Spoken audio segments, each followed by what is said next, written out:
Bonjour à tous, j'espère que vous allez bien, on se retrouve aujourd'hui pour la vidéo des pronostics des huitièmes de finale de l'Euro 2020. Ça y est, les phases de groupe sont terminées, on va faire un petit point sur ce qui s'est passé, un point sur aussi les pronostics que j'avais donnés sur ces qualifs. N'oubliez pas de mettre un pouce bleu si le contenu vous plaît, de me dire dans les commentaires vos pronostics de chaque match sur les huitièmes. Je pense qu'on fera une vidéo pour les détailler chacun parce que c'est très intéressant. Là, on arrive vraiment dans les matchs à élimination directe, les matchs palpitants et surtout les très gros enjeux qui va s'approcher du Graal, le remporter cet Euro. J'ai maintenant mes petits favoris, mes petites potentielles surprises aussi, vous allez les voir se dévoiler petit à petit au niveau des pronos.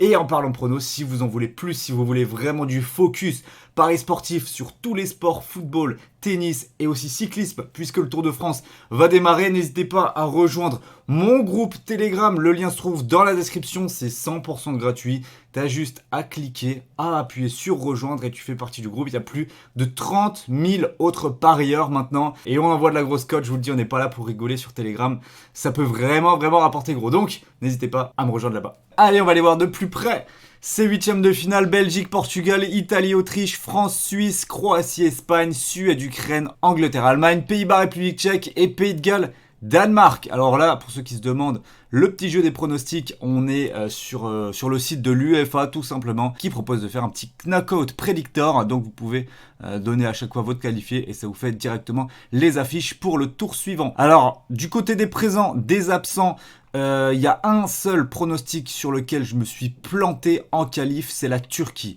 La Turquie, c'est ma grosse déception dans cet Euro. Moi, je les voyais passer, je les voyais même aller beaucoup plus loin dans la compétition et au final, ils ont été extrêmement décevants.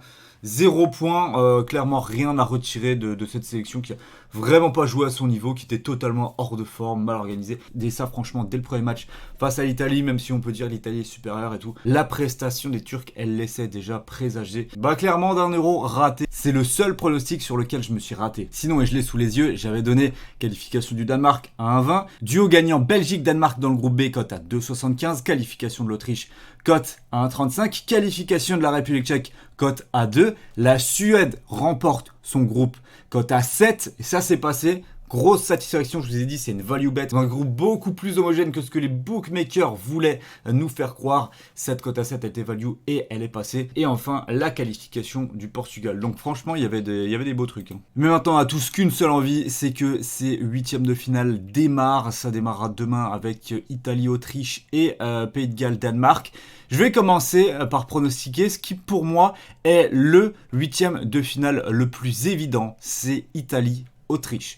Je ne vois pas comment l'Italie ne pourrait pas se qualifier face aux Autrichiens. Certes, moi, l'Autriche, c'est une équipe dont j'avais fait les éloges en phase de groupe. Je pensais que clairement, ils avaient un gros coup à jouer. Maintenant, ils m'ont beaucoup déçu, notamment contre les Pays-Bas. Alors, contre l'Ukraine, c'était mieux. Mais j'ai l'impression surtout que le niveau du match était vraiment très mauvais. Donc, perso, l'Italie, qui a fait un parcours parfait jusqu'à présent, me semble bien trop fort pour que cette équipe autrichienne vienne contrecarrer leur plan. Alors, ils risquent d'attendre derrière, mais on l'a vu face aux Pays-Bas notamment, c'est vraiment pas une tactique qui a marché. Je pense vraiment que l'Italie se qualifiera facilement. Ensuite, qu'est-ce qu'on a d'évident? La France contre la Suisse, je pense, même si évidemment il va falloir se méfier. Mais voilà, on joue contre la Suisse en huitième de finale à Bucarest. L'équipe de France, championne du monde, avec un Karim Benzema qui sort d'un doublé face au Portugal. Alors forcément, on n'a pas fait forte impression dans les phases de poule, mais si jamais ou très rarement l'équipe qui fait la meilleure impression en phase de groupe, qui va au bout dans une compétition. Maintenant, on commence les matchs à élimination directe, c'est presque une autre compète qui démarre. C'est plus du tout les mêmes repères, c'est plus du tout les mêmes enjeux.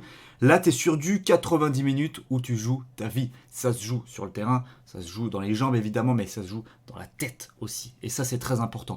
Et l'équipe de France, je pense que lorsqu'elle arrive maintenant dans ces matchs importants, dans ces matchs où l'enjeu est au sommet, je pense que c'est une équipe qui sera extrêmement difficile à sortir, même si elle n'a pas fait une très bonne impression dans le jeu. Donc voilà, pour moi, je les vois se qualifier logiquement contre la Suisse, qui, et ça j'en avais déjà parlé en phase de groupe, n'est clairement pas dans la meilleure année de sa vie. On l'a vu notamment contre l'Italie, où ils se sont fait démolir 3-0 et c'était plus que mérité. Donc voilà, je pense que la France qualifiée, c'est selon moi le deuxième pronostic le plus logique et facile à deviner de ces huitièmes de finale. Le troisième, et j'ai hésité entre ces deux matchs, Pays-Bas, République tchèque et Pays de Galles, Danemark, je vais quand même mettre la qualification des Pays-Bas face aux Tchèques. Alors faut s'en méfier, c'est une équipe qui a quand même une certaine cohérence, hein. Techniquement ils sont pas dépourvus de qualité. Devant, Patrick Schick fait un très bel Euro, il est capable de venir gêner bon nombre d'équipes, mais... Et là, je vais faire un petit mea culpa quand même. J'avais mis vraiment cette équipe des Pays-Bas en tant qu'équipe où j'en attendais rien. J'avais dit, les Pays-Bas, depuis le changement de sélectionneur, je le sens plus. Voilà, pour moi, c'est une équipe qui faisait peur avant, mais maintenant, ils ne le font plus. Eh bien, je vais revenir sur ce que j'ai dit, puisque Franck de Boer a changé de stratégie, de tactique, et la défense à 5, avec les deux pistons qui évoluent très très haut sur le terrain, comme Denzel Dumfries, qui est peut-être pour le moment l'homme de cet Euro 2020. Eh bien, maintenant, je m'en méfie beaucoup plus, puisque ce changement de stratégie a bouleversé l'équilibre de cette équipe, et maintenant, je trouve que c'est beaucoup plus cohérent et logique de jouer comme ça par rapport aux qualités pures de l'effectif. Donc, attention aux Pays-Bas, je pense que ce sera une équipe extrêmement difficile à sortir en match à élimination directe. Donc voilà, ça c'est dit. Et maintenant, je vais quand même mettre la qualification du Danemark face au Pays de Galles. Alors je les aime bien les Gallois honnêtement. Mais normalement, il ne doit pas y avoir photo. Le Danemark qui est revenu du néant après ce premier match absolument lunaire face à la Finlande où ils ont repris après l'arrêt cardiaque d'Eriksen. Voilà, c'était totalement fou. Ensuite, ils font un match plus qu'honorable face à la Belgique. Pendant une mi-temps, ils les ont secoués littéralement. Ensuite, ils ont pris 2 buts par une très très bonne Belgique, faut le dire, mais en fin de match, ils se sont pas écroulés, ils sont allés chercher l'égalisation, ils auraient pu l'avoir, il y a eu notamment une barre transversale de Martin Braithwaite, donc moi cette équipe-là du Danemark, je la vois vraiment être l'équipe poil à gratter, et je pense qu'on aura un très beau quart de finale entre les Pays-Bas et le Danemark. Maintenant je pense qu'on a fait le tour de ce qui était le plus logique, le reste... Belgique-Portugal, voilà, même si on peut avoir un avis tranché sur la rencontre, la vérité c'est que là pendant 90 minutes ça va être un gros combat. Même chose pour Angleterre-Allemagne, mine de rien on a vraiment des chocs énormes dès les 8e et ensuite on a 2 matchs qui sont peut-être piégeux. Croatie, Espagne et Suède-Ukraine. Alors là, je vais quand même donner une qualification de la Suède. C'est pour moi ce qui est le plus logique après les résultats que je vous ai donnés. Parce que tout simplement, l'Ukraine, physiquement, je les trouve vraiment en train de piocher. Ils ont fait un bon premier match face aux Pays-Bas. C'était vraiment bien contre la Macédoine du Nord en première mi-temps. Mais dans la seconde, ils se sont écroulés et ils auraient pu se faire égaliser. Et lors du troisième match face à l'Autriche, c'était tout simplement scandaleux. Donc je pense que physiquement, cette équipe elle est en train de piocher. Et la Suède... Tactiquement, physiquement, je trouve qu'ils sont au-dessus. Pour moi, ils doivent se qualifier et rejoindre les quarts de finale. Il nous reste donc 3 matchs et je vais m'intéresser maintenant à Croatie-Espagne. Là, et j'ai regardé sur les bookmakers, on a l'Espagne qui est assez largement favorite face aux Croates. Et attention, puisque c'est vraiment pas donné, on a une équipe de la Croatie, moi je les voyais personnellement se faire éliminer en poule. Et on n'est pas passé loin du scénario catastrophe. Défaite contre les Anglais, match nul contre la République tchèque et à la fin ils s'en sortent en gagnant, en battant les Écossais. Et l'Espagne, bah pareil, ils ont eu du mal, hein, 2 matchs nuls, 1 victoire à la fin, donc certes 5-0 contre la Slovaquie, mais je pense qu'il va falloir aussi remettre en place le niveau des Slovaques dans ce match-là qui ont été pas loin d'être honteux, enfin honteux non, parce qu'en vrai je pense qu'ils étaient vraiment totalement cramés physiquement, ils n'ont pas pu opposer de résistance. Donc peut-être méfiance à ce niveau-là, ne pas surestimer l'Espagne. Donc moi je vois bien personnellement un match nul et à mon sens, ça c'est totalement le 8e de finale qui finit au tir au but. Et à ce petit jeu-là, qui est le plus fort dans les têtes, qui est le plus costaud mentalement pour rejoindre les quarts de finale, je vais quand même dire l'Espagne. Et ça nous ferait quand même un quart de finale France-Espagne à Saint-Pétersbourg. Ça me plairait bien, peut-être plus qu'un remake de la finale entre Français et Croates. Et maintenant on arrive aux 2 plus gros chocs des 8e, Belgique, Portugal et Angleterre, Allemagne. Ah, ça va être compliqué, je vous le dis franchement, l'Angleterre-Allemagne notamment, j'ai aucune idée de qui va se qualifier et je vais tout simplement vous expliquer pourquoi.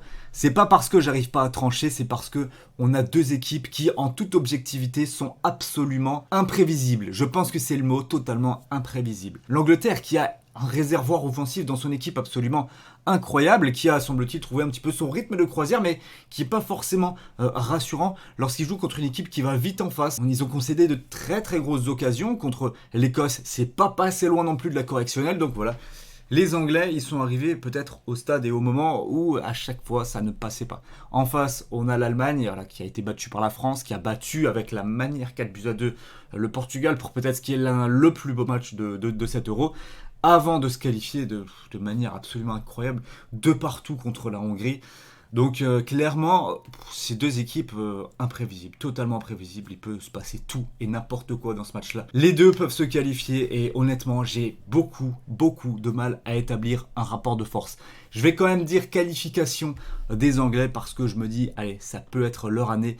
Les Allemands sont très irréguliers, peut-être encore plus irréguliers qu'eux. Donc je vais dire qualif de l'Angleterre. Et pour terminer, Belgique contre le Portugal. Je pense que ce match-là va être très long à se dessiner et attention à la Belgique de ne pas se faire avoir avec exactement le même scénario contre l'équipe de France en 2018, à savoir une équipe des Portugais qui, je pense, va vraiment les attendre bas et qui va jouer le contre. Fernando Santos l'a dit, l'équipe prend trop de buts, c'est pas possible, 4 contre l'Allemagne, 2 contre la France, c'est pas du tout dans sa physionomie, c'est pas du tout dans cette stratégie-là qu'il veut faire évoluer son équipe. C'est pas, on met un but de plus que l'autre. Non, le Portugal, c'est avant tout pragmatique, solide un peu comme Didier Deschamps. Donc moi, je pense que le Portugal va se recroqueviller et essayer de jouer en contre. Je pense pas qu'ils vont disputer la possession de balle à cette équipe belge. Et attention, du coup, au Diable Rouge de ne pas se faire avoir comme en 2018. C'est là qu'on va voir s'ils ont appris de leurs erreurs. Et à mon avis, c'est le cas. Et je pense que la Belgique se qualifiera face aux Portugais.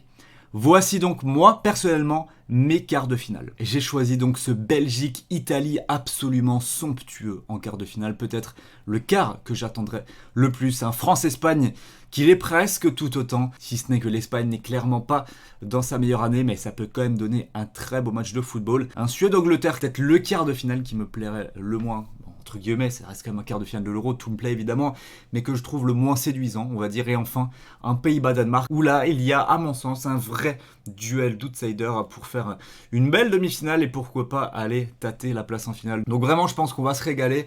Moi, c'est mes pronostics pour ces quarts de finale. Si vous voulez miser, parier dessus, n'hésitez pas, vous pouvez le faire avec le partenaire de la chaîne YouTube qui n'est autre que BetClick qui vous offre jusqu'à 200 € si votre premier pronostic est perdant. Donc n'hésitez pas si vous voulez vous inscrire, si vous êtes majeur évidemment et que vous êtes prêt à jouer.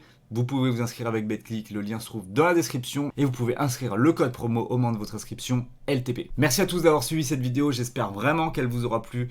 Et nous on se retrouve très vite pour décortiquer encore un petit peu plus près les différents matchs. Et je vous souhaite encore à toutes et à tous un très bel Euro, on va bien kiffer devant ces matchs à élimination directe. Et nous on se dit à très vite sur YouTube et Telegram pour d'autres pronostics et paris sportifs. Belle journée à vous, ciao ciao.